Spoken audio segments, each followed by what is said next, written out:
We are studying the chapter titled The Difficulties of the Mental Being in the Synthesis of Yoga, where Sri Aurobindo is describing the primary problem of the mental being, mental consciousness, to enter in relation with and realize the divine consciousness. In the portion we have already read, he says, if it were easily possible to elevate ourselves to the supramental plane,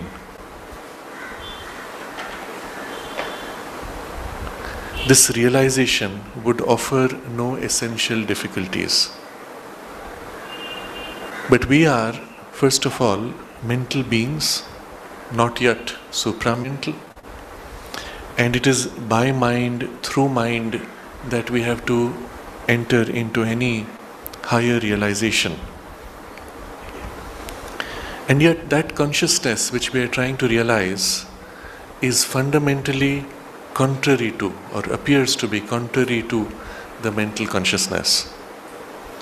How are we rising by mental consciousness to realize something which is fundamentally the opposite of the mental? Obviously, it's not easy. It even seems impossible. He explains in the paragraph we read last time, realized mental being and realized spiritual being are really two different planes in the arrangement of our existence. The one superior and divine, the other inferior and human. To the former belong infinite being, infinite consciousness and will, infinite bliss, and infinite comprehensive self-effective knowledge of supermind. Four divine principles. This is the nature of the divine consciousness. And opposite to that, below, inferior, is to the latter belong being, vital being, physical being, three human principles. Even this is all that we know. To those four principles which belong to the divine, we can only look up, perhaps with an idea of what it could be like, but with no direct experience, or not even in our highest conception, any sense of what it means to be infinite being, infinite consciousness, or infinite bliss. We can only take elements of our mental, vital, and physical life, pick that and say, oh, it must be this exaggerated to infinity. So I'm happy, so infinite bliss must be happiness which is exaggerated to infinity. I am so happy that I am unable to contain my heart. And if it is infinite, what would that be like? And of course we have no idea what infinity is. We can only think of an exaggeration. But then if we think of it in this way, then my sadness also must have in it equally an infinite sadness. And all these strange things happen when we begin to try to project elements of the human experience into a divine and infinite consciousness. It doesn't fit. He uses this word realized mental being and realized spiritual being are really two different planes. In other words, we are, or at least the most consciously developed of humanity, are mental beings who have realized their mental consciousness. That is, I am conscious that I am conscious in a mental awareness. And that realized spiritual being up there will be conscious of its spirituality in the way that the spirit knows itself, in its infinity. And so, highlight the opposition of these two, the contradiction of these. He goes step by step comparing each of these. Infinite being there with our human being, infinite consciousness with our human consciousness, infinite bliss with our human experience, which we read most of last time, but we can briefly review. In their apparent nature, the two are opposed. Each is the reverse of the other. The divine is infinite and immortal being. The human is life, limited in time and scope and form. Life that is death attempting to become life that is immortality.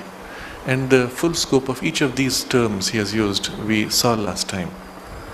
Similarly, he says, the divine is infinite consciousness, transcending and embracing all that it manifests within it. The human is consciousness rescued from a sleep of inconscience, subjected to the means it uses, limited by body and ego, and attempting to find its relation to other consciousness, attempting to find its relation to other consciousnesses, bodies, egos. He explains how positively, by increasing contact of sympathy, or negatively by hostility, but really our limited peace is dissatisfied with its separation and limitation, and we are always trying to somehow extend and expand the sense of our consciousness into the rest. Similarly, that divine is inalienable self-bliss and inviolable all-bliss.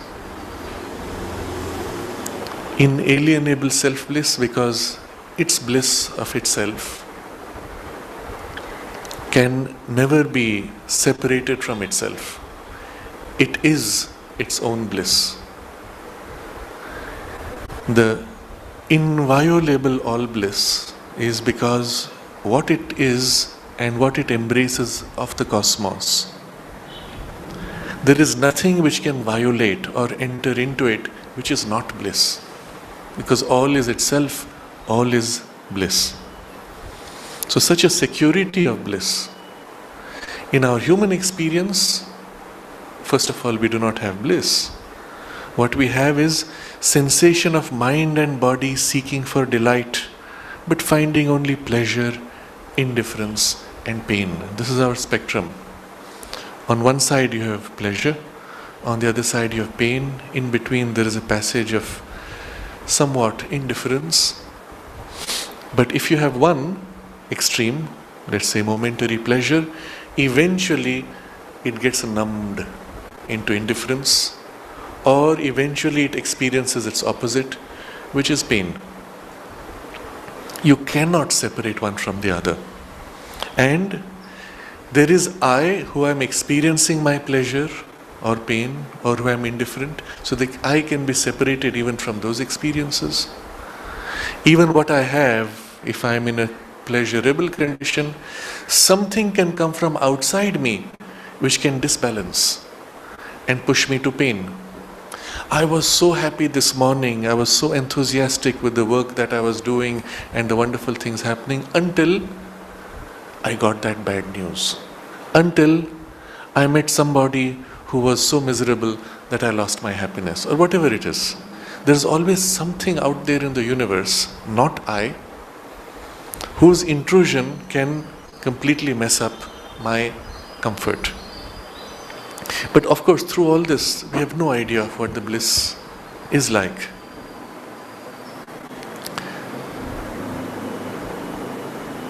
And we come to the fourth divine principle, which is of the supermind, the infinite knowledge of supermind. And of this he says, the divine is supramental knowledge, comprehending all, and supramental will, effecting all. And in contrast, the human is ignorance reaching out to knowledge by the comprehension of things in parts and parcels, which it has to join clumsily together, and it is incapacity attempting to acquire force and will through a gradual extension of power corresponding to its gradual extension of knowledge. So first he is contrasting these two in their aspect of knowledge and aspect of will. So the divine we must first appreciate in as best as our mind can is supramental knowledge. It is not mental knowledge. What does that mean? Of course, we have nothing in our experience to directly relate to, but we can draw on analogies. We can look back at certain glimpses we have of higher states of consciousness. Our mental knowledge is the kind of knowledge which can be put into a book, which can be reduced to words and information. There was a fascinating movie 2 years ago perhaps, where a woman is somehow made a carrier for certain drugs which are placed inside the body, and somehow the bag of drugs bursts and the drugs begin to leak into her blood, and she undergoes a series of enhancements of her brain power. And so in the movie they show now brain power is going up to 15%, 20%, 25%, and with that her intelligence begins to grow. Her perception through her senses begin to expand. She meets a friend whose help she is seeking, and on looking at her she is able to see the internal medical condition, quickly assess all the possibilities of the drugs available, identify the best one, and give her in 2 words, this is what you need to say, this is what you need to do, and you'll be healed. And then she moves on. And increasingly we are shown how her capacity for knowledge and action grows. And at some point when, of course, she is fighting some soldiers who want to capture her, she moves rapidly. Her body and her nervous system is enormously amplified in its capacity. She moves rapidly, dodges bullets, etc. All for what? When she reaches her peak state of 100%, at that point they give you a sense of how, in the movie it's beautifully done, you get a sense of how she is able to traverse time and space and access all knowledge of the universe. And then there's a whole movement in which the knowledge is gathered. There's a kind of a computer that is built up around her, and all the knowledge is gathered, and the last step before she is extinguished, she offers that knowledge in a hard disk, a computer hard disk, to the human beings. Now it is at the same time moving in the way it is shown, and at the same time ridiculous when you see it from the spiritual perspective, that the all knowledge of time and space has been reduced to something which can be fitted on a hard disk, which you can give to somebody, and you can hold in your hand all knowledge. And somehow when you think of it from a perspective of the divine consciousness, it seems incongruous, does not fit. This would be the nature of mental knowledge. At best, we can justify the movie by saying she reduces it to the level that human beings can understand. But at the level of mental knowledge, one can articulate what one knows, what one experiences, what one is in terms of words. But all of us, as human beings, we have moments of experience which we cannot find the words to express. If nothing else, even a deep emotion, which is not purely a sentimental play, superficial, but deep emotion that opens out. You feel in the presence of something sacred, you feel an extraordinary, overwhelming, deep peace or delight, or a sense of being lifted into a vastness, or a purity of consciousness. Whatever the nature of the experience, for a moment you have something for which there are no words, for which you have no equivalent human emotion or experience of awareness, and yet you experience this. It may last a few minutes, a few hours, sometimes days. Some of the most intense capital experiences may last months from a single impact, and then it fades. And when it fades, you find yourself falling back as if into your normal mental consciousness. Yet what you experienced was in your consciousness. It was not mental, or at least it could not be articulated in mental terms. And it is in these moments that we have a glimpse of the relationship between the mental consciousness and the higher ranges. The state of awareness, the quality and form of knowledge, and even of will to action are so different that there is nothing equivalent in our mental knowledge or will. The first thing you notice is in that greater liberated consciousness, the necessity of thinking out, of trying out different kinds of possibilities in thought, that is no more present. There is practically no activity or no labor of activity. If at all there is activity, it is relatively quiet. You turn and wish to know, and suddenly there is an insight. And the knowledge is there. Or the knowledge is there partially, and you wish to know the missing element, and there is a flash, and the knowledge is there. It is almost spontaneously and present in a way that is self-existent and self-obvious to itself. It does not need external justification. Can I check this? If you have a fact, somebody tells you that this particular material is of such and such a weight. You can say, all right, I take it on your word, but I need to check. You put it on a weighing machine and check.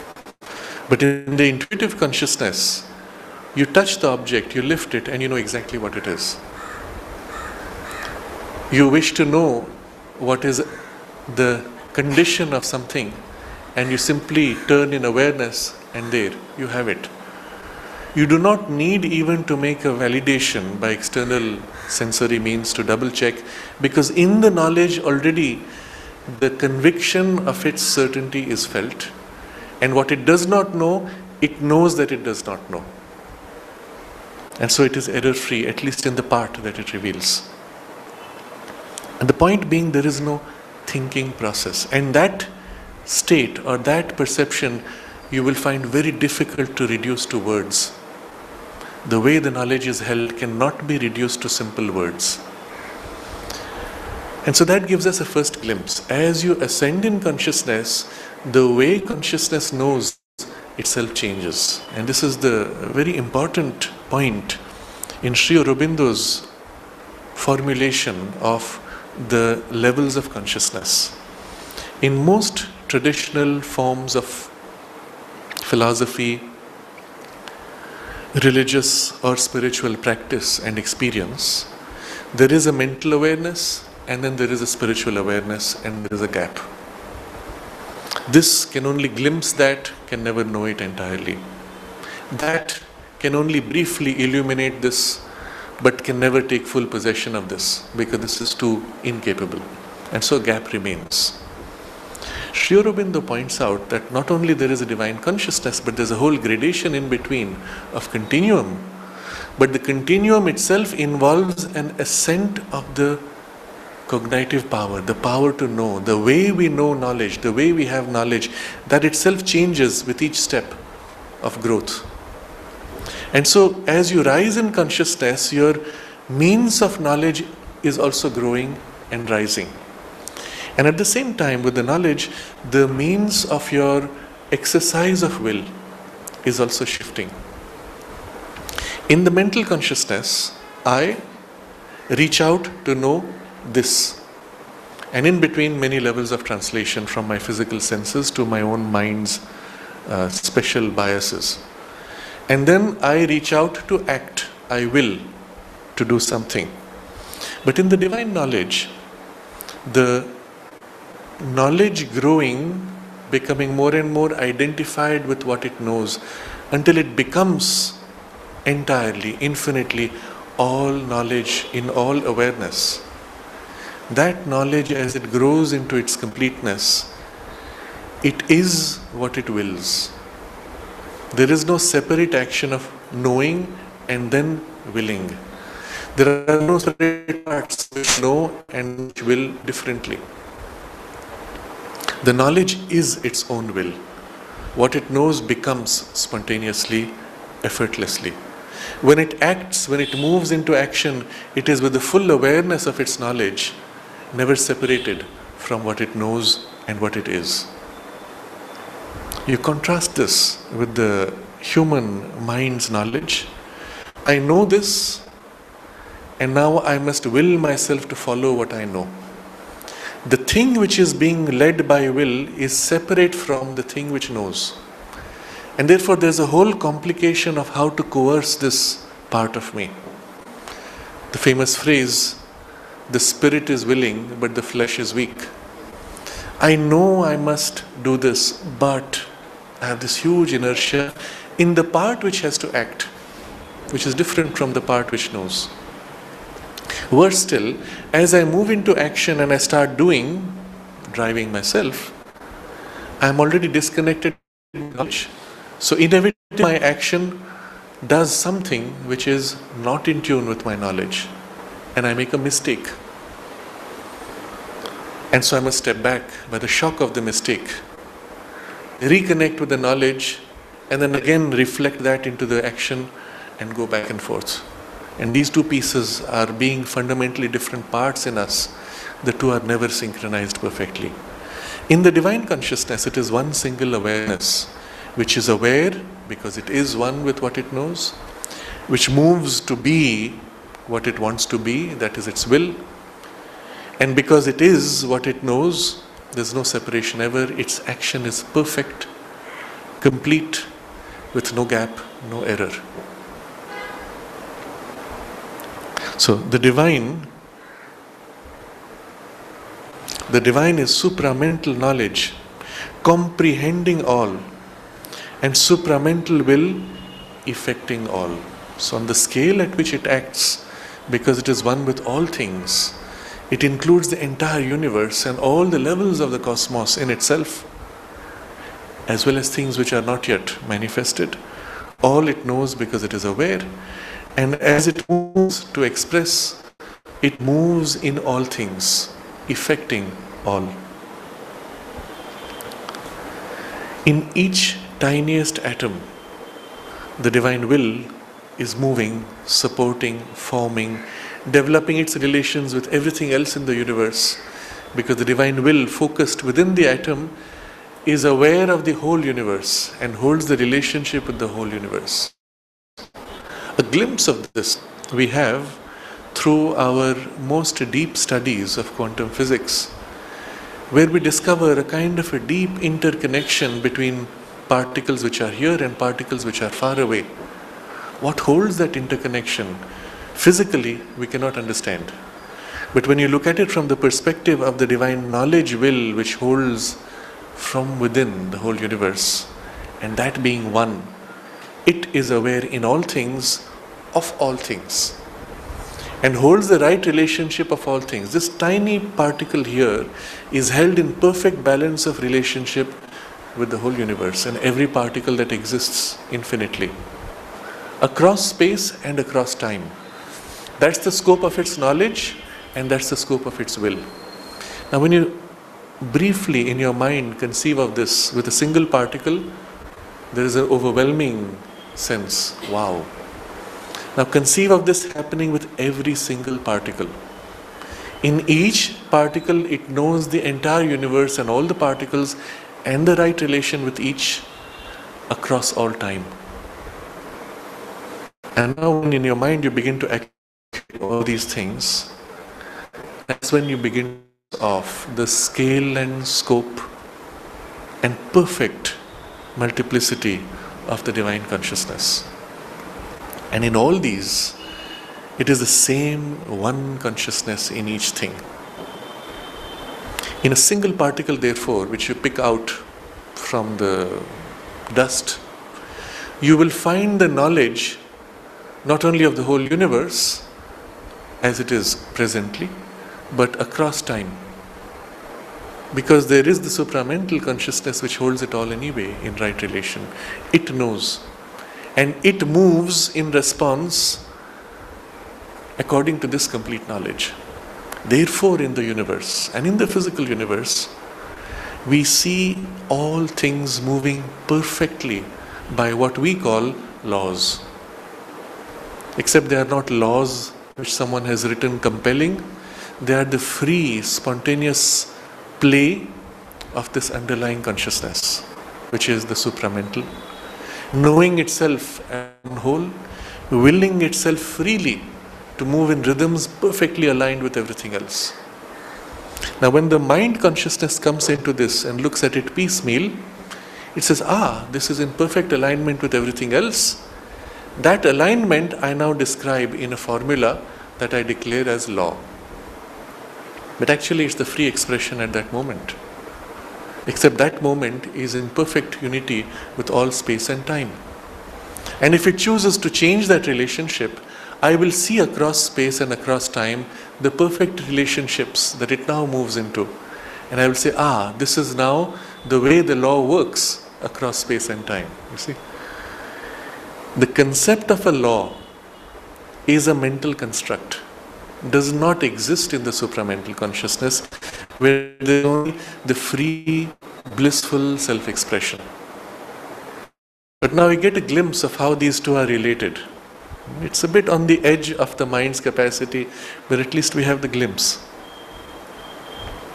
So this is again, the divine is supramental knowledge, comprehending all, and supramental will, effecting all. The human is ignorance reaching out to knowledge. First we start with, I don't know. And by my effort I will get to know a little more, and a little more, and a little more. By the comprehension of things in parts and parcels which it has to join clumsily together. So I get a piece here, I get a piece there, I get a piece there. How does it fit? What's the connection between these? And you see the method of science, after 2 or 3 observations, we build a theory. Perhaps this is the connection. If this is the connection, then this thing in between should behave like that. Let's test it. Or it didn't work, or it worked but with some variation. Now you come back, change your theory. You're constructing, modifying, testing. Like a blind person trying to fit together a puzzle. What can you do? You take each piece with the other and try to somehow fit. If it doesn't, you drop it. Take the next, try to fit. Until, this fits. So they join. The next piece. Except, remember, in reality, the puzzle, the universe is such, every piece is changing. So by the time I've fitted 2 or 3 pieces and now I try to fit the 4th, there's already a disconnect, something missing, something lacking. And I have to restart, refit. The way an in-between consciousness, an intuitive consciousness works, it's like the blind man now who is able to see. He sees the pieces, he still has to fit the pieces, but he can see how they fit without needing to move them and try out blindly. You look and it's obvious, this fits there. You bring it together.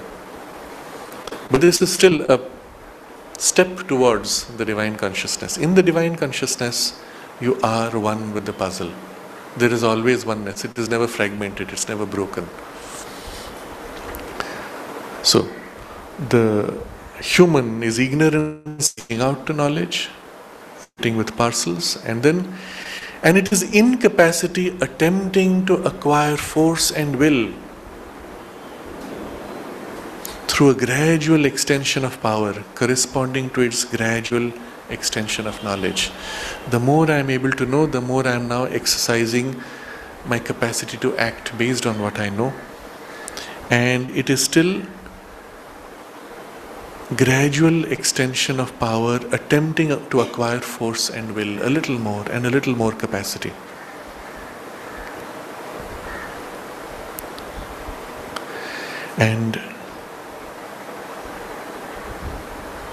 And then he says, and this extension, it can only bring about by a partial and parcelled exercise of will corresponding to the partial and parcelled method of its knowledge.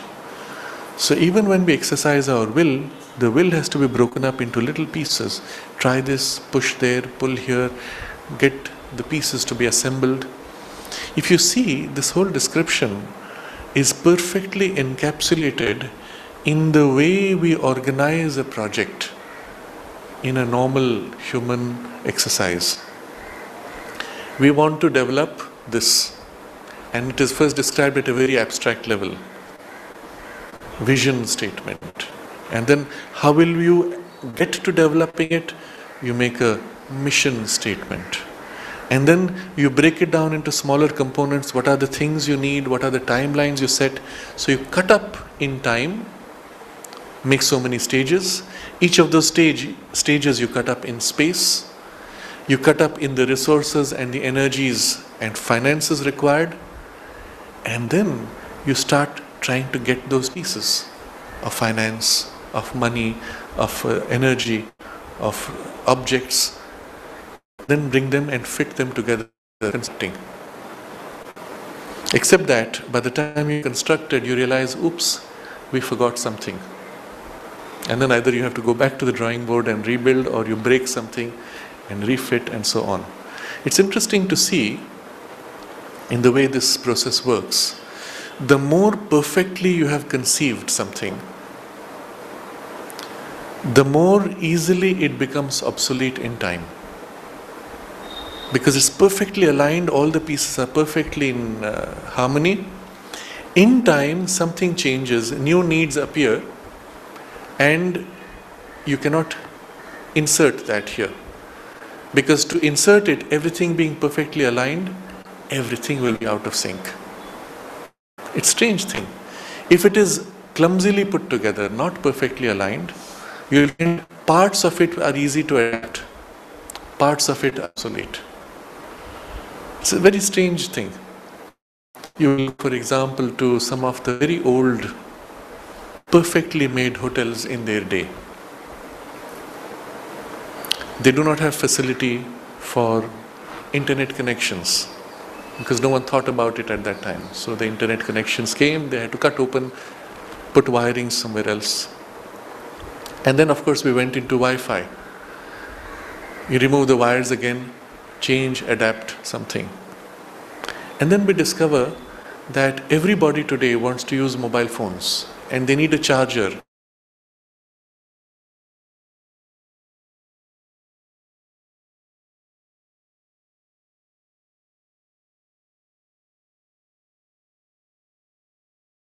Tomorrow, some other need will come up and you will find it's obsolete.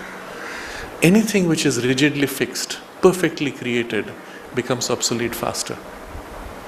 And so we see in the new forms of project management, inbuilt the capacity of flexibility and adaptability. And already there, when you make it too flexible, you are going beyond the rational mind's comfort. You have to accept that situations will evolve and you must be able to adapt. What are the things which you will adapt? How far can it adapt? And it's as if the mind is forced to go beyond its limits, conceive of something more, and so on. So this extension, both of knowledge and of will, is done by a partial and parcelled exercise. Everything is made of pieces and bound in limitation. And you contrast this now with the divine consciousness. The divine founds itself upon unity and is master of the transcendences and founds it. The divine founds itself upon unity and is master of the transcendences and totalities of things.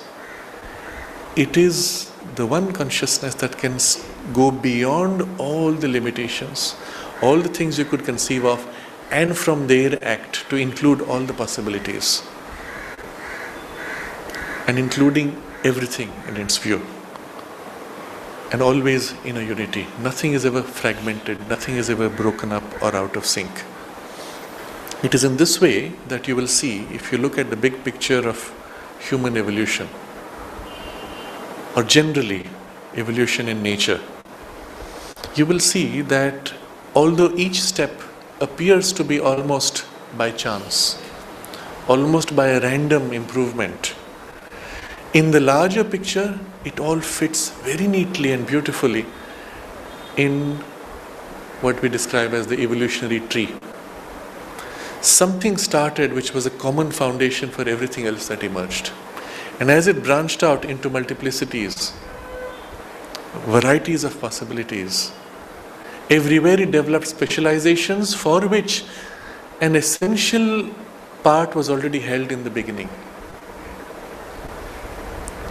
Somehow, right at the beginning, it knew everything that it could become and had already held it in that tiny foundation. And so we see it's quite fascinating when you think of it in this way. Observing the human fetus in its development, it actually replicates all the steps of evolution, all the forms that we have had to pass in the tree of evolution, from the little single cell to clusters of cells to fish-like extension to a more complex frog-like form, and then even briefly there is a tail that forms of one of those creatures which would run on the earth with 4 feet, and then it continues to change its shape until at the last stage it is similar to a monkey, and then finally it takes on the form which is human-like. And in between it's actually recovered all the steps of evolution. And it's not by chance. Right at the beginning, in the very first impulse, it knew itself across space and time and all possibilities. And each action was made in awareness of the whole. So nothing ever feels out of sync. Everything emerges so smoothly out of everything else. So, master of the transcendences and totalities of things. So when the divine acts, even in human circumstances, in its single vision, effortless, without needing to think out, it sees all the possible outcomes. And when it acts in a way that acts upon all these possible outcomes, that inevitably, in spite or through all of them, it will achieve its result. How this works, you will get a glimpse of when you read Sri Aurobindo in his Ideal of Human Unity or his Human Cycle, where he describes the different processes by which societies develop, both in their culture and in their unification and organization. And there you will see how. He says, if this happens, then it will lead to that. If that happens, it would lead to this. And this is the less likely but other option.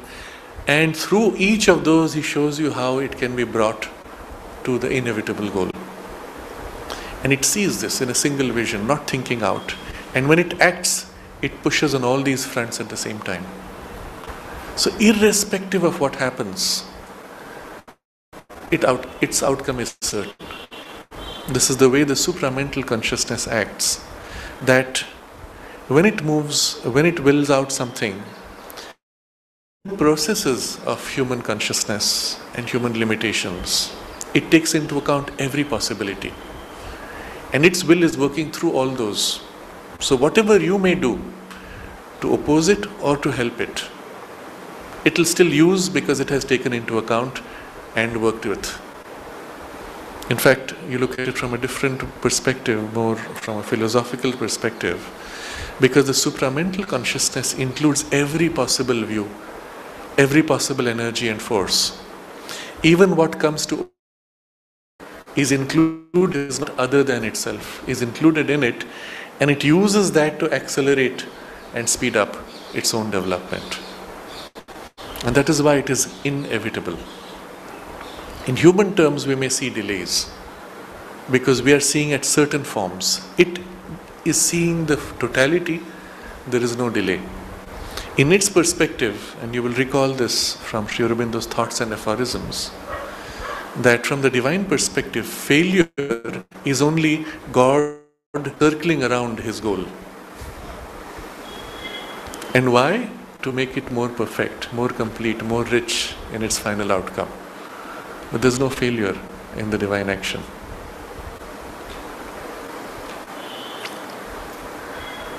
So the divine founds itself upon unity and is master of the transcendences and totality of things. In opposition, the human founds itself on separated multiplicity and is the subject even when the master of their division and fragmentation and their different solderings and unifyings. So our basic starting point is so many different pieces. Separate multiplicity. And when we act even to unify, we are dependent on these separatenesses.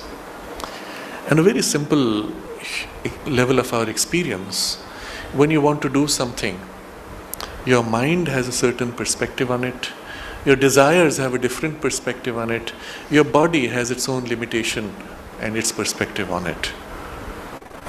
Between these three, there is a pull and push constantly.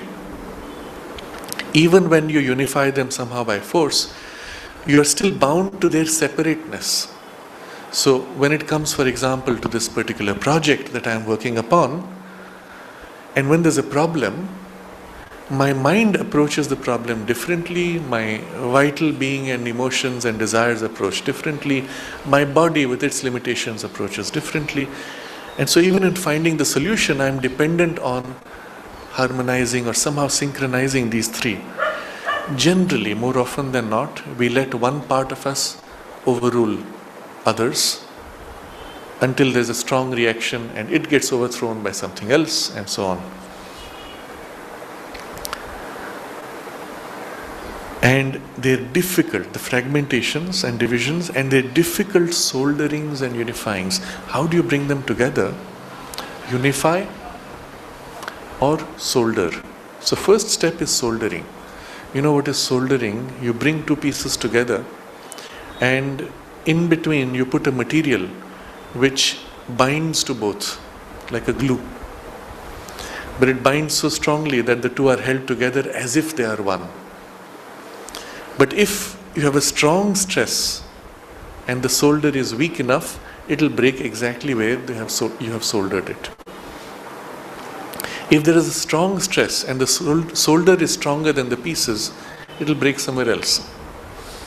But finally it's made of pieces and eventually things don't quite fit. So soldering is an artificial forced joining that binds together. You will notice in most cases our body is being dragged along like that by the mind or by our desires. I recall an example of which came in the news of a Korean boy who was playing a computer game which involved immersion in the play. He was so identified with the part that he was playing and the role and the adventure of the game that 3 days down he collapsed of a heart attack and died because he had not eaten, he had not slept, he had not drunk water. And you wonder, what does that mean? The body felt hungry, the body was thirsty, the body was struggling to sleep. But the mind overrode, dragged it, compelled it against its own wish, until eventually the body collapsed. The mind has this ability to pull and compel the body. But that's not normal for the body. It breaks down eventually. Or it goes the other way. The body can drag the mind. If the body is strong enough, I'm so sleepy that while driving my car, I doze off. My mind is trying to stay awake, but I cannot. I doze off and fall asleep. It can compel. This is what generally happens if you have not eaten long enough. You stand up and you get giddy and fall. What is that? The body overwhelming the mind, pulling it down and compelling its will on it. We have ignored the desire drive in between, which in this case, in the case of the Korean boy, was very strong. And so these are pieces still and struggling together. Between these two, now between the upper 4 and the lower 3 domains, between the two, there are for the human being a veil and a lid which prevent the human not only from attaining but even from knowing the divine. So having seen these two as opposite, having seen how much they are in their opposition, we now recognize there's something separating them, which prevent from knowing and from attaining. What is the nature of this veil? How are we to bridge it is the theme of the rest of the chapter.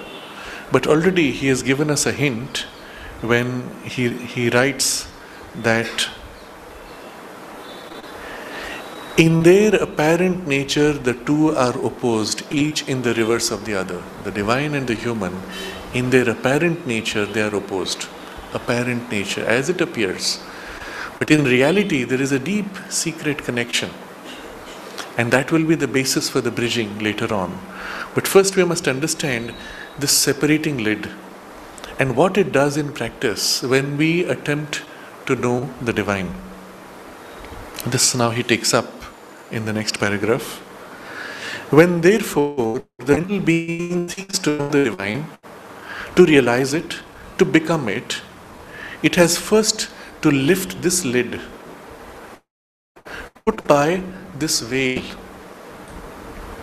But when it succeeds in that difficult endeavor, it sees the divine as something superior to it, distant, high, conceptually, vitally, physically above it, to which it looks up from its own humble station, and to which it has, if at all that be possible, to rise. And if it is not possible, to call that down to itself, to be subject to it, and to adore. Now it's a long sentence with many descriptions of the varieties of human experience. But all of these become possible when this lid is lifted or this veil is set aside. But that is itself a difficult endeavor. So let's look at why he is giving so much importance to these terms. It's not a mere figure of speech. The reality is that we experience something which is like a lid and a veil. And these two terms have a very specific sense here.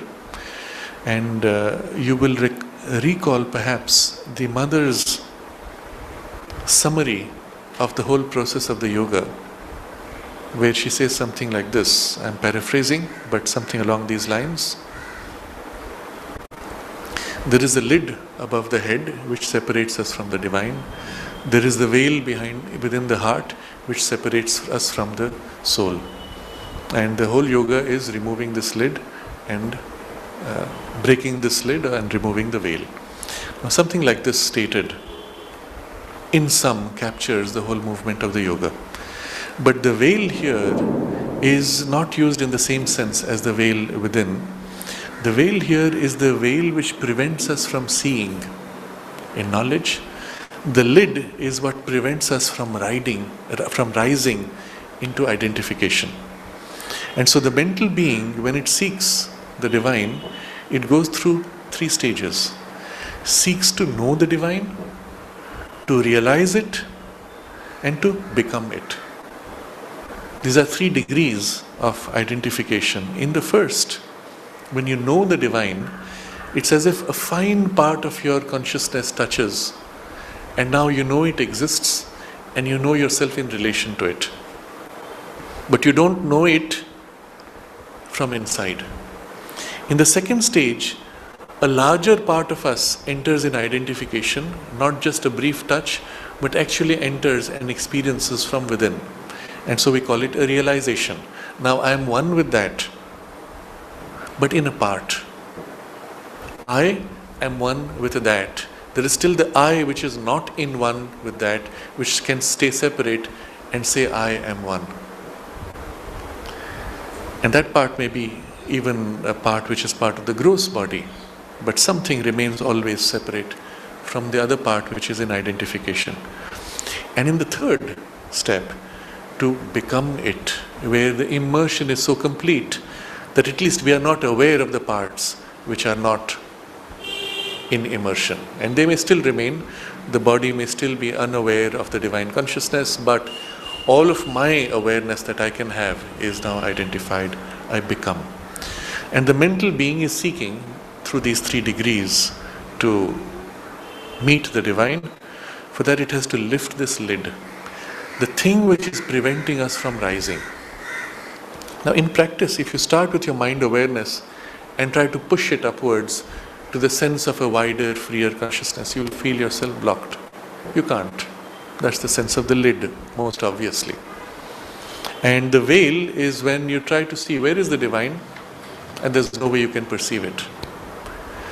But the veil itself can thin, the lid itself can become more and more fragile. At some point it breaks and something crosses through. The break may be small or it may be large. So in reality, in the very nature of the yogic experience, one feels this thinning of the veil, that I am able to perceive and sense the divine presence more and more. And it grows more vivid, above me, within me, around me, whatever form it may take. But as the veil thins, it becomes more concrete. When the veil vanishes completely, you will say, the self is everywhere. There is nothing which is not self. This is at the level of the perception. In the consciousness, as it rises, you'll find a part of your consciousness is able to rise and enter some state of a higher grade. And it's a small part, and later a little more, and a little more. And there's the sense either of a hole, a passage, and a gradual opening until the lid itself is dissolved.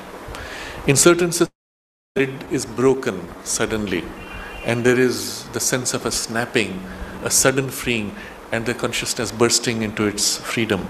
And everything else which belongs to the divine regions now becomes visible and tangible and real. In practice, of course, both changes of the veil and the lid happen gradually. And so one grows into the experience. When it succeeds, it sees the divine. And what are all the different relations we have when we see the divine and as this way opens? So first, as something superior to it. In every way we realize what we are is less. Second, distant. The gap here is not in physical terms, because you may say, the divine presence is right here, very close to me, but it is so different in consciousness that it feels far away. If the perceiving consciousness is very much rooted in the physical mind, then even one feels the divine far, far away physically because of the nature of the physical consciousness.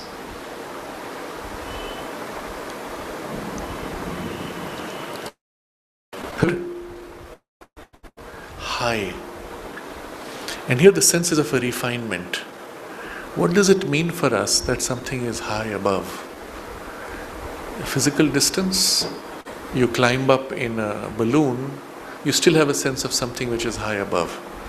So it's not so much the physical distance, because you could equally be far away a kilometer in horizontally as vertically. But the high has a different grade, the sense of refinement, fineness, more subtle,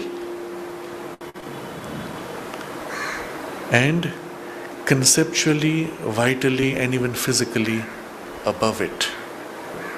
Now, in all our natural references of body gesture that we make, we always speak of God, divine, like this, above. And 3 levels, conceptually, vitally, and physically above. So, in the reason why this takes place, let me first push this thinking to its ridiculous conclusion. If you are in a multi-story building and you are on the ground floor and the divine is above you, then does it mean the person above is now in the divine? Obviously not. If you turn yourself upside down, where is your above in the divine consciousness? It's on the other side of the head, isn't it? So the above is not in the physical environment, it is in the psychological environment of ourselves. If you look at the people on physical earth, someone on this side of the equator with the above that way and another person on the other side with the above the other way has no physical sense. So why is it that in our subjective and psychological sense we feel the divine above? And for this we have to recognize the arrangement of consciousness within us and the centers of consciousness.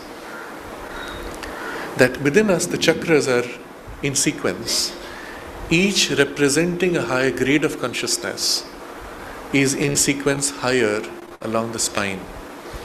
The things which relate to the divine consciousness are from the top of the head upwards, further 2 more centers. And so, because it is there that the highest sensitivity to the divine exists,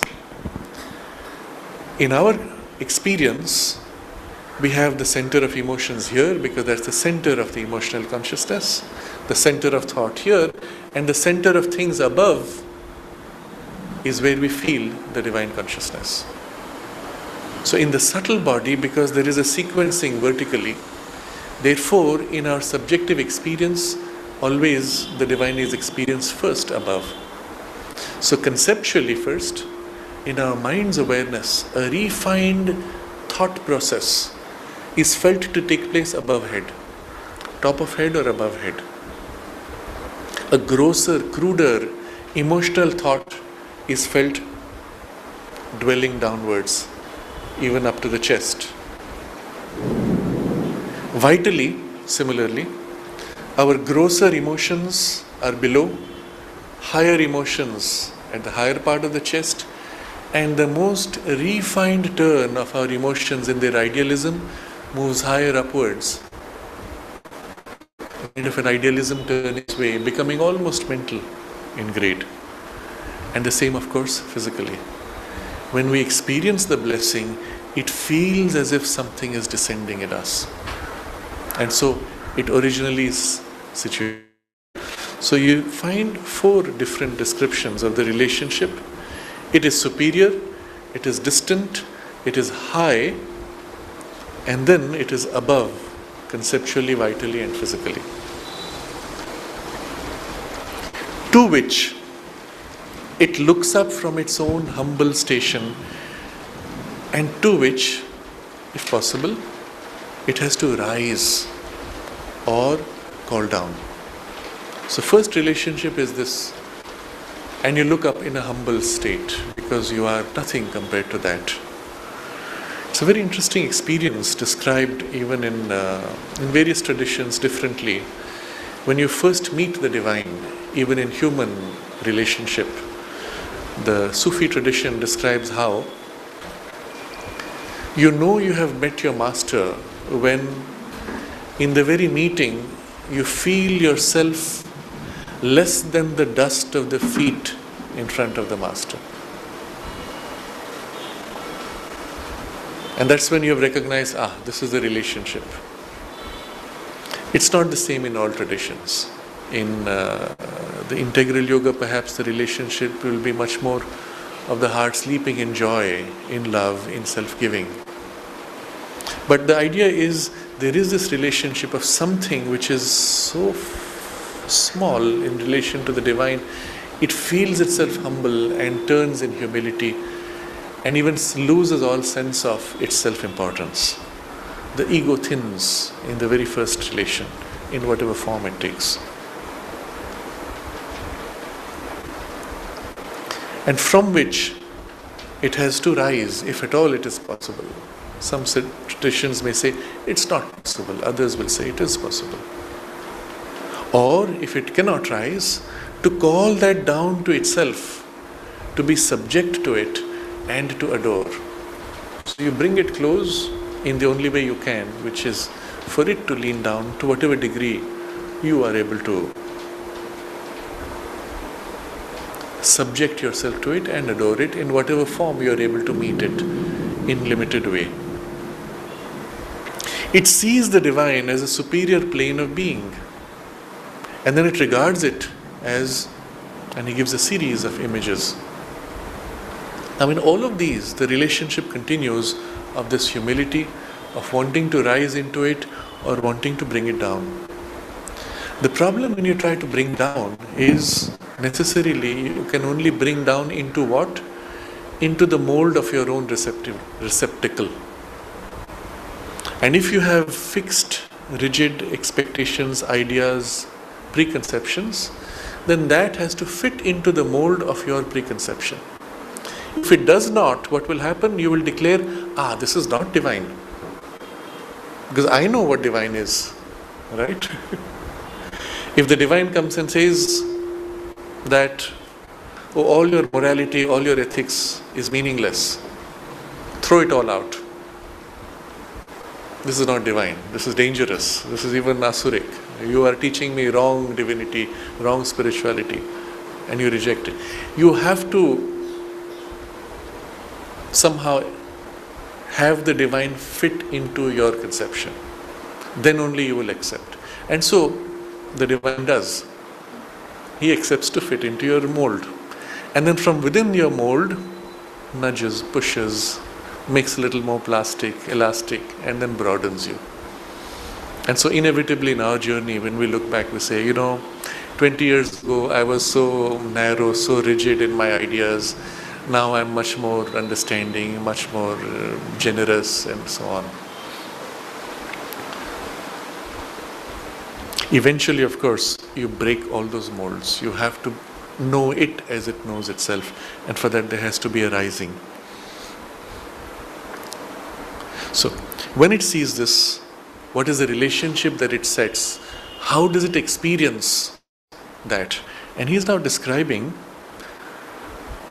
first a state of existence, then a kind of a supreme being with or without qualities, and then it sees it as a reality which is of a different level and order. And all the vocabulary, different experiences, and aligned to the different approaches of philosophies or religions are summarized in 3 sentences. It sees the divine, first of all, as a superior plane of being, and then it regards it as a supreme state of existence, a heaven or a sat or a nirvana, according to the nature of its own conception or realization. So we start with a conception, and you cannot help it. Either your system, your religion, your philosophy, or your lineage gives you a preconceived idea, and you fit into that. Or you have a realization, it's partial necessarily in the beginning, and that locks you into an aspect. In practice, we do not fit into the religious or philosophical system so much as we accept a religion or philosophical system which aligns with our preconception. And so you try out this way, that way, that way. Somehow this is too dry, that is too sentimental, this fits into my need, my temperament. And so you follow this. Unless, of course, you grew into a system. And often then the soul has chosen an alignment which was better suited, if that was its path. Or it may deliberately choose something which is flat, not fixed, even rebellious and free from all preconceptions, atheistic, because then it has a free possibility to develop what it wants in its experience.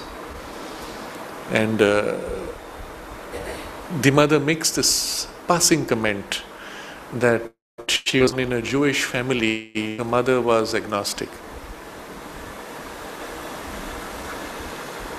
And that was extremely useful, because then you can develop your own particular experience even through the mind and heart. So according to its conception or realization. But if you have a very strong conception, even when there is a realization or an experience that is had, we force fit it into the conception we had. And in the parts which don't fit our conception, we say, what was that? That doesn't make sense. But you must remember, it is infinite quality, Ananta Guna. So you can know it in every possible way. But so broadly, Sri Aurobindo gives us the three broad categories. First, divine as a superior plane of being, it is simply. While all this here is in activity, trying to be, that simply is. And a state of existence. A state so different from ours that we have to give it a name. A heaven, or a Sat, capital S, sheer existence of the Satchidananda, or a Nirvana. Now there are three broad directions. In our conception of heavens, we have this idea, a state of existence which is supreme, so high that it is the most wonderful. What is most wonderful? Well, we take our human experiences and amplify them. So in certain systems they'll say, oh, you have angels playing wonderful music. They fly, there's no gravity, there's no dullness to bind you. They're all white and pure. And the music is so wonderful. And of course these come with glimpses of things of those domains. Or it is the realm of the gods. The gods rule, it is they rule. Here it is the opposite, it is darkness that rules. Or a culture, a religion that emerges in the desert will say it has streaming waters which are perfumed. Because everything you do not have here, which you would conceive as ideal, you have to somehow project there. And these are of our conception. But very different from these conceptions of the human mind projecting, you have the Sat, sheer existence of a consciousness that exists by itself. Or Nirvana. And these are almost seen as opposite. The Sat is self-existent. It is existence. Nirvana is non-existence, a blank, an emptiness, a zero, indescribable. Not even emptiness describes it. You must go beyond even emptiness. And according to the nature of its conception or realization. And what was the difference of nature? In the first approach to the Sat, we approached it by recognizing that the divine is, and it is all. It is the basis of all. And if you start with that idea, that conception, as you enter into the divine consciousness, you realize it as a fundamental existence supporting everything. If you approach the other way by saying, it is not all these things that we know. It is greater than all this. So you begin a process of elimination, not this, not this, not this, until what you get to by negation is a negation so complete that it throws out everything that exists. And so you cannot use the word existing. Although you know it exists by itself, but you cannot use the word exist. You have to describe as a zero or an emptiness. That simply, you can't say is, because is would be existence. You see, it is a question of vocabulary, of mind, starting with a preconceived bias to approach in this way or in that way. Those who enter the experience proper, having crossed the mind's registration, will say it is everything and yet it is nothing and it is beyond all things, and things like that, which to the mind make no sense. So heaven, Sat or Nirvana, according to the nature of its own conception or realization.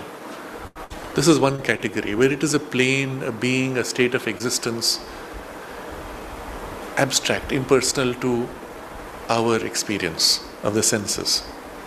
Or, this is the second category, it sees it as a supreme being, a capital B, other than itself, or at least other than its own present self. And then it calls it God, capital G, under one name or another, and views it as personal or impersonal, qualitied or without qualities, silent and indifferent power, or active Lord and helper, again according to its own conception or realization. Its vision or understanding of some side or some aspect of that being. So this is the way we would approach the divine as being. In the first case, we looked at the Sat aspect, the sheer existence. It exists and therefore it's a state. In the second case, we are looking at the Chit aspect, the consciousness. It is conscious of itself. It is conscious of the universe. It is conscious of you in the universe. And it being conscious, you relate as one conscious being to another conscious being. There, you can have a variation. It is other than I, or it is myself in its most perfect, in its most complete, in its most absolute. So it's other than my present self. But still there is a separation. And then you call it God, under one name or another. So the names here again capture different facets of what we are meeting. Bhagavan is one of the terms in Sanskrit. One who enjoys, who carries the enjoyment of the universe, of existence. Or it is the Deva. Deva in the root means Dev, light, illumination, being of light, presence of light. It's another aspect you have captured. Or Brahman, which has the sense of the origination from unknowable moving into manifestation and including the totality. See, the very nature of the sound of the Brahman, you will see the process of creation replicated. First, there is the building of the energy to manifest. The air builds up force, compression. The lips pursed, closed.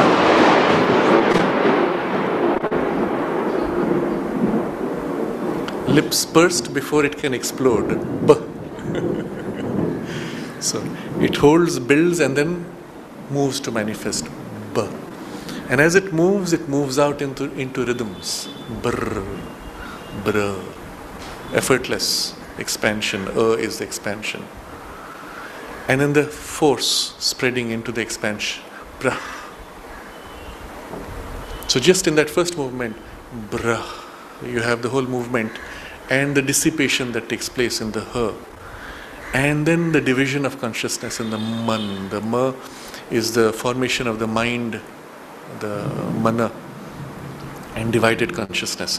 But without getting too much into that, the idea is, and this is the way the Vedic vocabulary works, it captures the movement of the energy and the consciousness in the very sound, and the experience is embedded in that capture.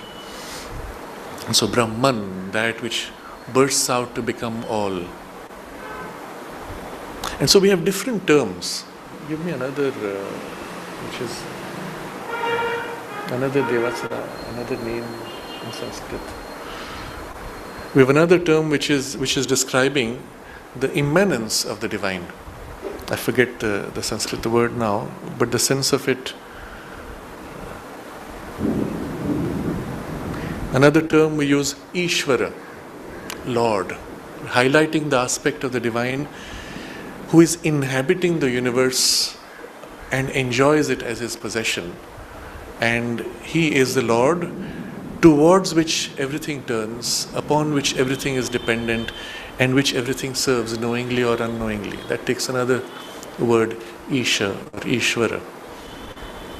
And so on. We use different terms, names of God, according to the particular aspect that we find most naturally ourselves relating to. And again, variations within that view it as personal or impersonal. So in certain traditions, God is like a personal being you can relate to, or is simply impersonal, a power, an energy which is conscious, which has released the whole universe and remains aloof. Qualitied or without qualities. So some will say you can know the divine in so many different qualities because they are himself pouring out in all these qualities. And others will say no, but all qualities represent limitations. He is beyond qualities, and so you have to conceive of him as beyond quality. How do you do that? You can't. So that's the best you can do, is speak about something beyond quality. You have no idea of what it is. You cannot represent it in your mind. And so you seek to break out of representations. Silent and indifferent power, or active Lord and Helper. Again, two major facets. Capital P, indifferent power which is silent. And this was the concept that science has of God. Right at the beginning of science, it is the idea of the giant watchmaker. Because the perception of the physical universe was mechanical, driven by laws. Who created the laws? Well, God. So there's this watchmaker, he has created a watch, wound it up, and then let it go. And the energy which he has infused into it once is now gradually unfolding.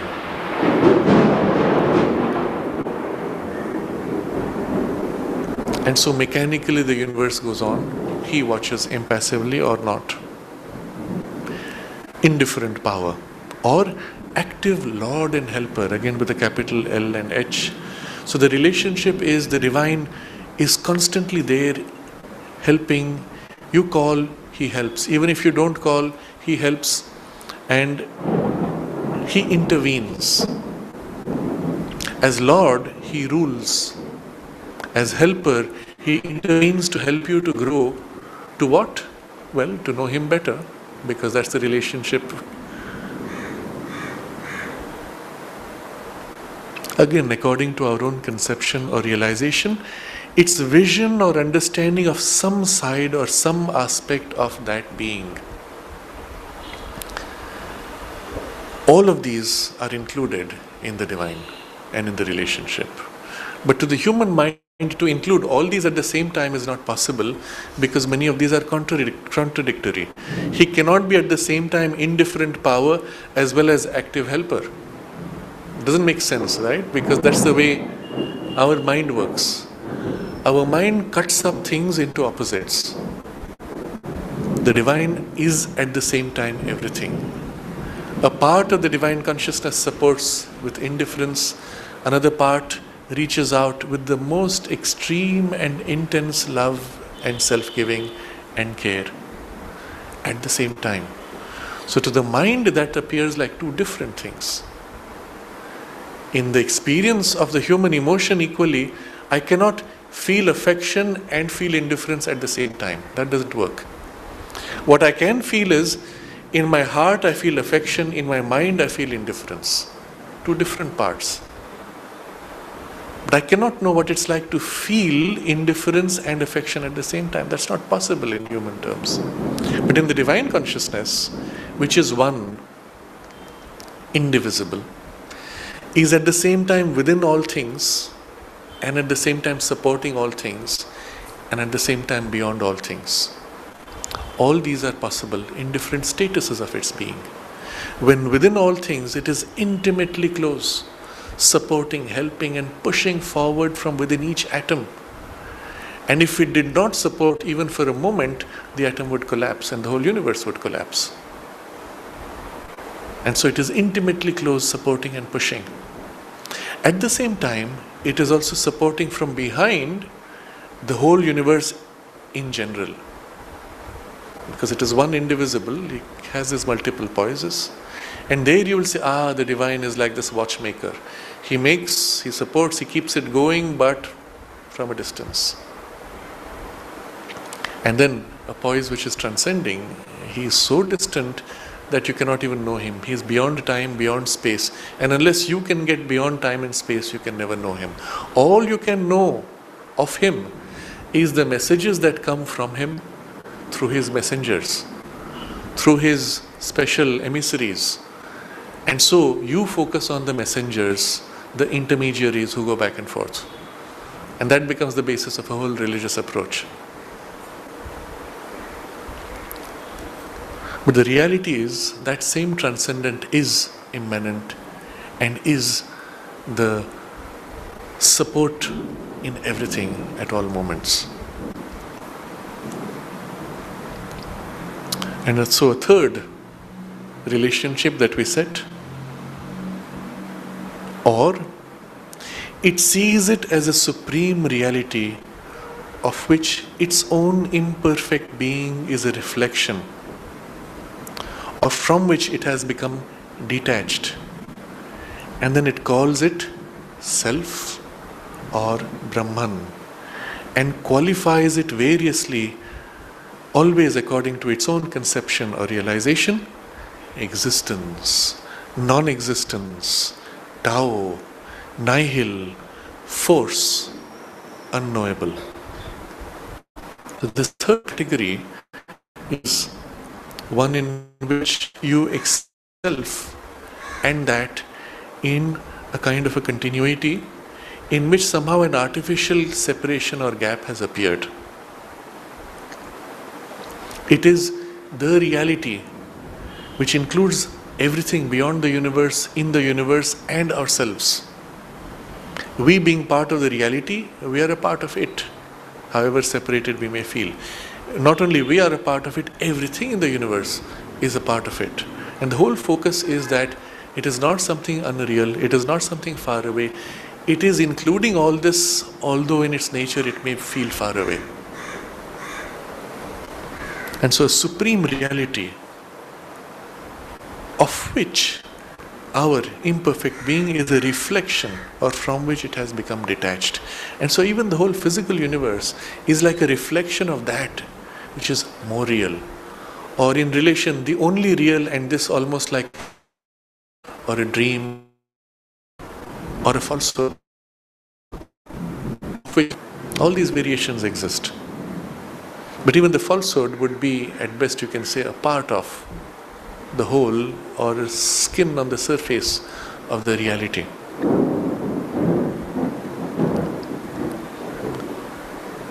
Reflection as a lower level, because we see a connection. Everything that exists there has its equivalent here, or everything that exists here has an equivalent there. So a kind of a reflection exists. And the reflection is most clearly seen when we become very quiet. The moment we become agitated, the reflection breaks, and we can only fitfully grasp the nature of that. And then it calls it self or Brahman. Now these are two terms which represent a subjective and objective relation. I am part of this whole, and therefore my reality, my deepest reality is the reality of the whole also. And then therefore it is my self, my true self, of which this person is a reflection or a broken, detached, illusory piece. Or Brahman, when I look at objectively around me, all of this universe is sustained by that which is the real, of which this is a part or a reflection or a separated piece.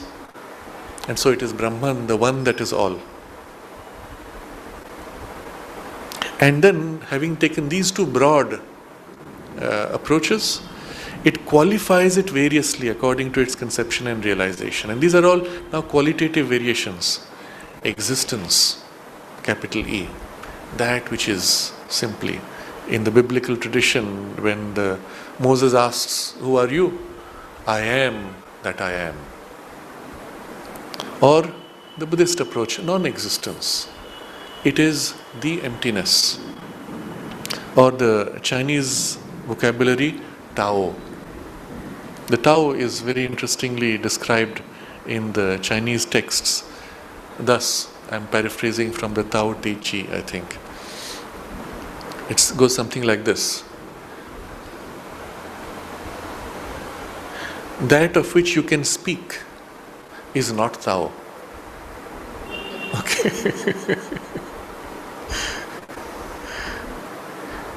And the Tao can never be expressed in words. And then it takes a series of descriptions to describe it as which you can be, which you can flow with,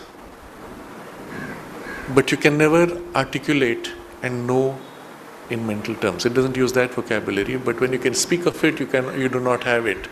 Means you cannot reduce it to words or mental awareness. Yet you can follow it, you can be aligned to it. So the Tao, many people try to equate it across traditions and say this is dharma. It's not quite that. It is rather the aspect of the movement. The sense of the Sat is not the Tao. It is not a static existence. It is not even the dharma as we have it here, but it is approaching or turning towards dharma, the aspect of the self as it turns to action, or the divine will as it supports. It is something of that aspect which is captured. Or the nihil, the emptiness. The subtle difference between non-existence and the nihil. The non-existence is seen as the reality in relation to our inferior existence. It exists, but we do not use the word existence anymore because that represents an inferior way of being. It exists in itself, it is utterly unknowable and therefore non-existent to our approach. But nihil looks at it in this way of an emptiness, against which all of this is a superficial appearance. Or force, a great power. And you will find this sometimes in certain philosophies. They will speak of it in other terms like a city, a destiny, a fate, something which compels, which drives and makes things to happen. Even in science fiction, Star Wars, they speak of the force. And so the equivalent spiritual vocabulary is changed to may the force be with you. But the idea being may the divine grace, the divine blessing be with you. You have used a vocabulary which is more neutral and acceptable to science. You see, science speaks of forces. We do not say divine force, but we say may the force be with you. What force? Some universal force which is working everywhere to make all the good things happen, to push forward evolution, etc. And it fits very closely to the physical, material energy of science and need not have to your mind the sense of a spiritual or religious connotation. And so it's a very beautiful vocabulary they used in the movie because it allowed the materialists to accept it. At the same time, the spiritualists saw in the force of God. So it spanned all these different vocabularies. And then finally, the unknowable, which is beyond all capacity to know and therefore something there. All of these are, this is according to conceptions or realizations that one has. But behind it, the common term would be self when seen subjectively or Brahman objectively. Now we have three categories of the divine. First is the superior plane or state of existence, heavenly domains. The second is supreme being. And third is a reality. The reality. The reality. Broad categories. And within that, all the finer variations. If you look at all the human conceptions of religions and philosophies, you'll find them all covered here. But at the end of the day, with all these descriptions also, what it is exceeds. It includes all these and exceeds all these. Now that being the case, the relationship being set up, from our mind we seek to know, to realize, to be one with the divine. He has described all the relationships. What happens next when we try? If then we seek mentally to realize Satchidananda, there is likely to be this first difficulty, that we shall see it as something above, beyond, around even, in a sense, but with a gulf between that being and our being, an unbridged or even an unbridgeable chasm. So this is the first difficulty of the mind, and as long as you're in a mental awareness trying to know that, the gulf is there. Even though you see it as something above you, you see it as beyond you, and even around you, in a sense, you feel the reality is everywhere around you, isn't it? But there's a gap. What do you do with this gap? There is this infinite existence, but it is quite other than the mental being who becomes aware of it. And we cannot either raise ourselves to it and become it, or bring it down to ourselves so that our experience, our own experience of our being and world being shall be that of its blissful infinity. Now this is the problem of the gap. You cannot become like it. You cannot make it to be here in a way that you experience its bliss in the world. And this gap is very real. The relationship of the gap itself varies according to systems. There are those who speak of the gap as something very close. And they will say, the only thing preventing you from knowing the self is your habit, or your refusal to know it, or your preoccupation with your senses, or whatever it is they may identify as the thing which creates the gap. You remove that and you find it's there. It was always there, it never went away, it's never come, it was always there. All that happened was your limits were removed. And then there are other traditions which will say, oh, the divine is so far away. It will take you hundreds, thousands, lakhs of lives. They will even give you a number, depending on which tradition it is. They will say, normally a human being needs so many hundreds of thousands of lives to be able to get to the divine realization. Where are you in that? Well, if you're lucky, you've had a few 100,000 lives, but there's still a long way to go. How many more million years would that be? And then there is this very beautiful story which comes from the Bhakti tradition, where Narada, as emissary of Vishnu, who mediates between the human and the divine domains, he comes to a devotee of the Lord who is going through intense practices, and the devotee asks him, "Oh Narada, please tell me, how long before I realize my Lord?" Narada says, "Oh, you have at least 100 lives." And this man says, "Oh, what a sad thing. I am fed up with this. I have struggled so long and I have to go on for 100 more lives. Too much. I give up. This is too difficult for me." He goes to the next devotee who is singing the praises of the Lord and waiting for the Lord to appear before him. And this devotee says, "Oh Narada, please tell me, when will I have the vision of my Lord?" And Narada says, "Oh, in your case, in 1,000,000 lives definitely." And this man starts chanting in great delight, "Oh, I will see my Lord in 1,000,000 lives. I will see my Lord in 1,000,000 lives." And in that moment he attains to his realization.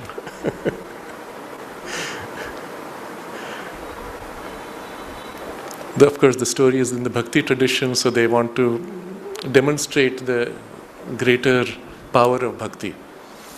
But what it shows you is the sense of distance is in the relationship of consciousness that you have set up.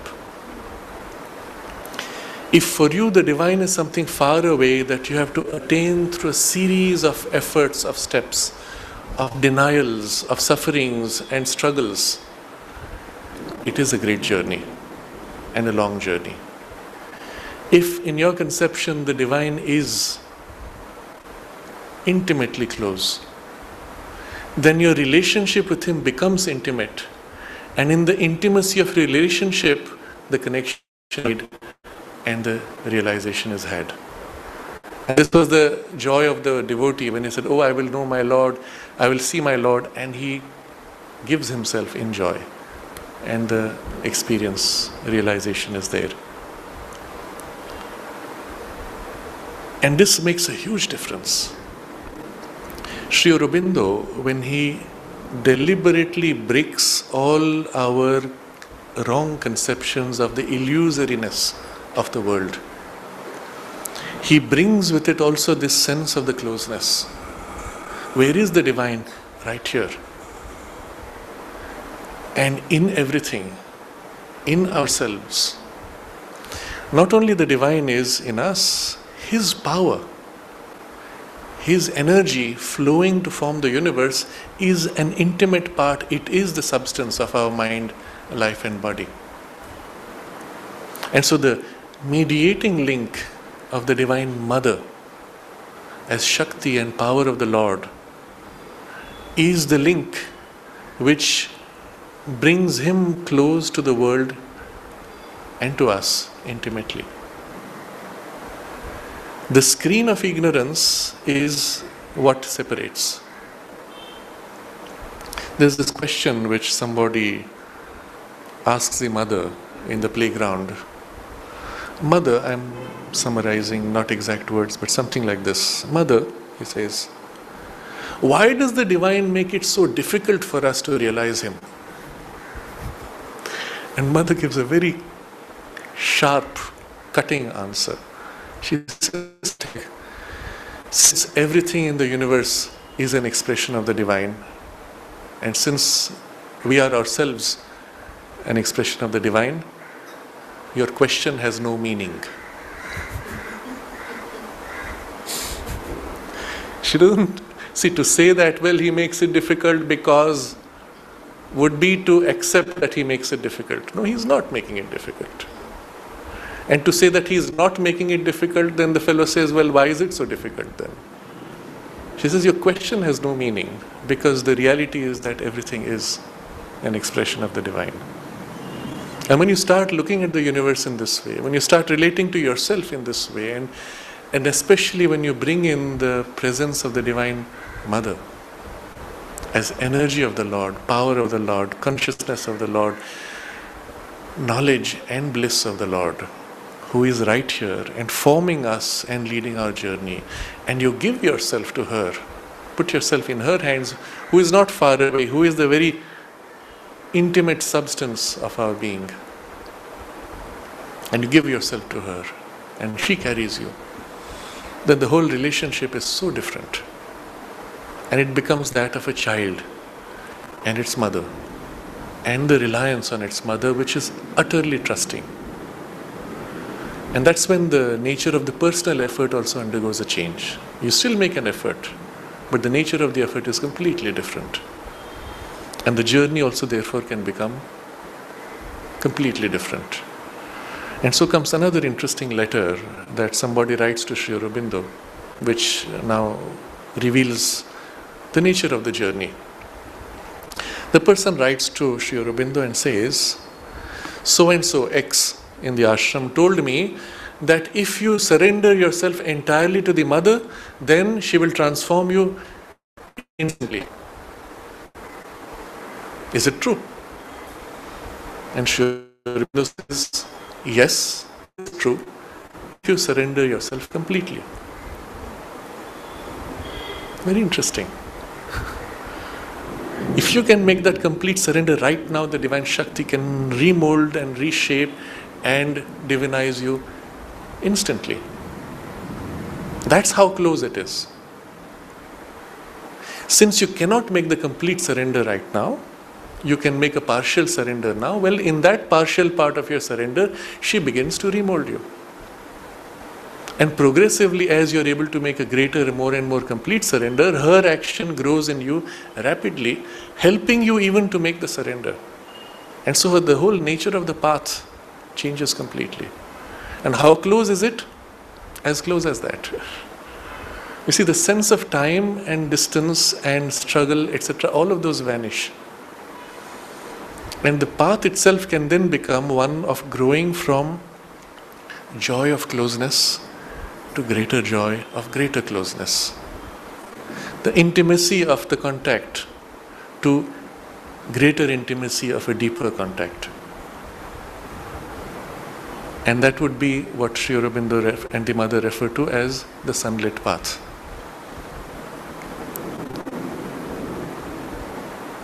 So the gulf appears unbridgeable. And if we set ourselves in this relationship of distance, we are creating the gulf. And mother refers to this when she is in one of the conversations in the playground, when somebody asks in the certain tradition of yearning for God, and they consider it a journey of memories. And mother says something again very cutting. She says, they enjoy the drama of the emotions. And it does not help in any way, it only exaggerates the distance. You will see in those emotional traditions, when will the Lord free me? Will the Lord take me into His home? Oh, I am waiting, I am so miserable. Oh Lord, when will you come? The whole focus is on your misery and on your uncomfort and wallowing in it. In other words, you cling to your own misery. And then you don't let go. Only yesterday a friend was narrating this story. I'm sure he meant it as a symbolic story, but he said it as if it was a literal story. He said he grew up in a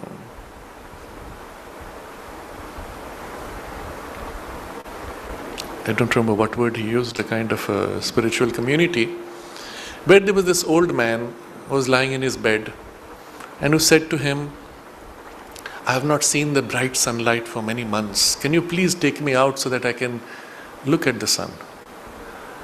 And so he says, he and his friend, they lifted him and tried to carry him. He was frail, he was unable to walk, so they lifted him and tried to carry him. And they pulled and they couldn't. And then he looked and realized the man was clinging to his bed. Because for 3 months he had been holding his bed and he was still clinging. I'm sure it was meant to be symbolic. But that's the nature of the human consciousness. If somehow the divine force were to pull you and drag you into the experience, you resist, you cling to, you snap back very quickly. And that's why we need a progressive exposure, preparing, acclimatizing ourselves more and more, until the parts in us which cling, they say, oh yeah, it feels so nice to let go. It feels so nice to feel the sunlight and the touch of the divine.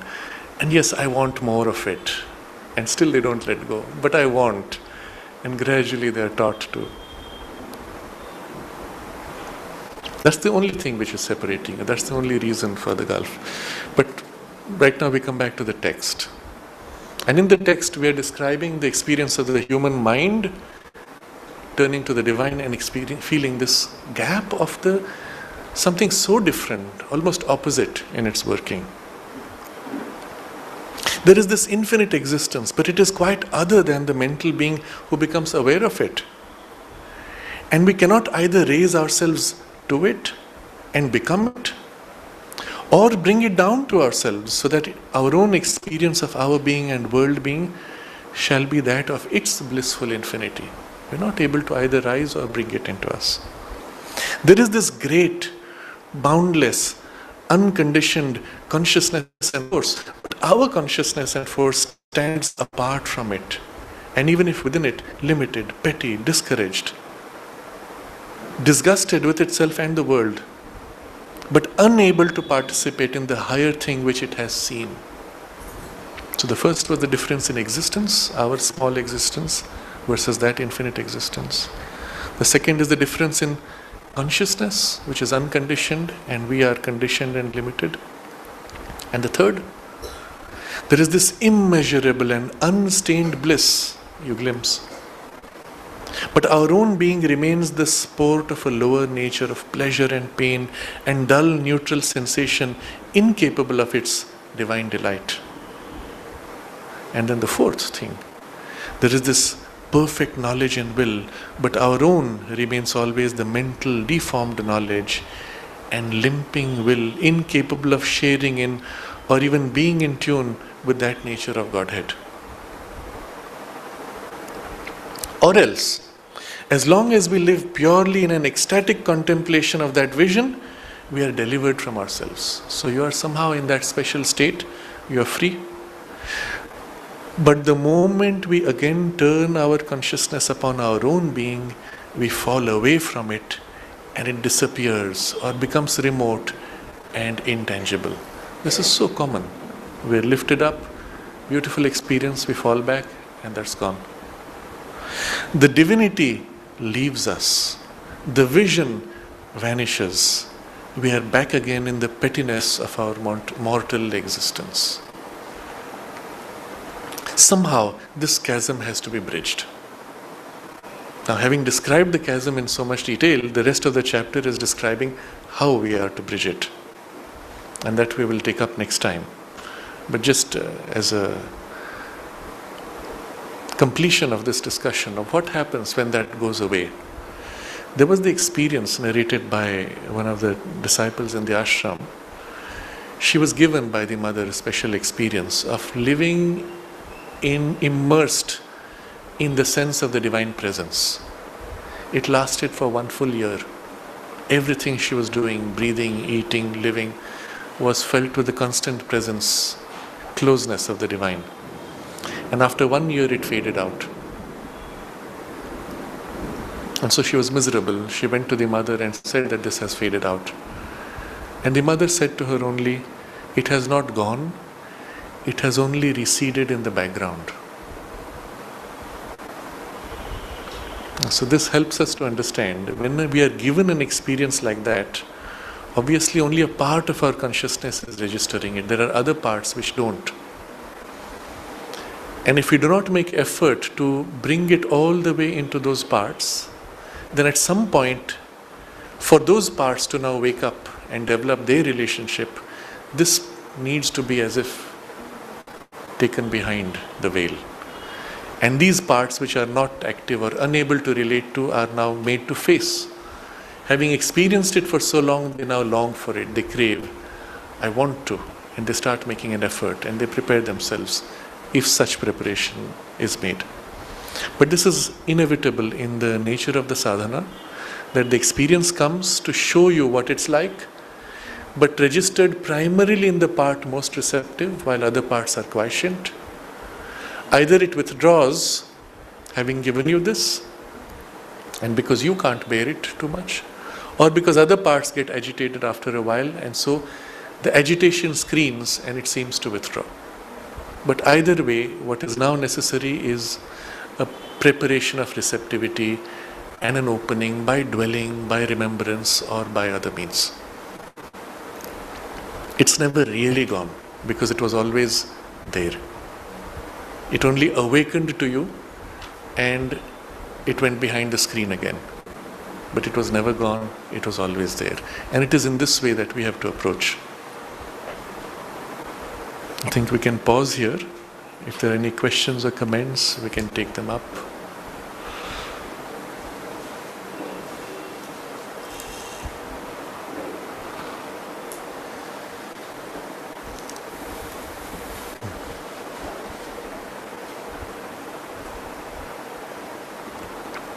He goes into meticulous detail describing every possible relationship. But the principle behind it is made obvious. As long as we are a mental consciousness entering in relation with a divine consciousness, and as long as these two are separate planes, there will always be the sense of a gap. This is the rationale behind it. Once you understand that, then he will show you how it is to be bridged, what is the basis for the bridging, and how natural that also can be. So it is at the same time addressing our mind's understanding, and at the same time it is touching all the different facets of the experience within us, all the different types of relationship to God which he described earlier. Each of those exists in us. There's a part in us which sees it as that, another part which sees as this, another part which sees as this. In different cultures or traditions, certain things are highlighted and they become a common, exaggerated relationship. But within us, all the other parts are also there. And perhaps if we were able to recall, across lives we have dabbled with many different kinds of these relationships in different cultures, different traditions as we have wandered the face of the earth. And so all of these are natural to us. And if you have not experienced all of them, we have missed something of the joy of the relationship, isn't it? So here in one go, in a single paragraph, you have all these things as if the summation of all our past efforts and experiences brought together in a few minutes. As if all these different facets which we saw as different are now brought together, harmonized and fused into a single multifaceted view and relationship. And when you take it in this way, it has not just a rational or philosophical value, it has a very deep spiritual value of integrating within you these different, I will say even lives of experience and spiritual aspiration. You bring all these together and suddenly they fall into a natural coterminous continuity, a continuum of many different facets of relationship. And then now with all these together, he is going to make the bridge in a way that includes all these different facets simultaneously. So it is an extraordinary and multifaceted experience if we accept it in this way. We'll continue this next Friday.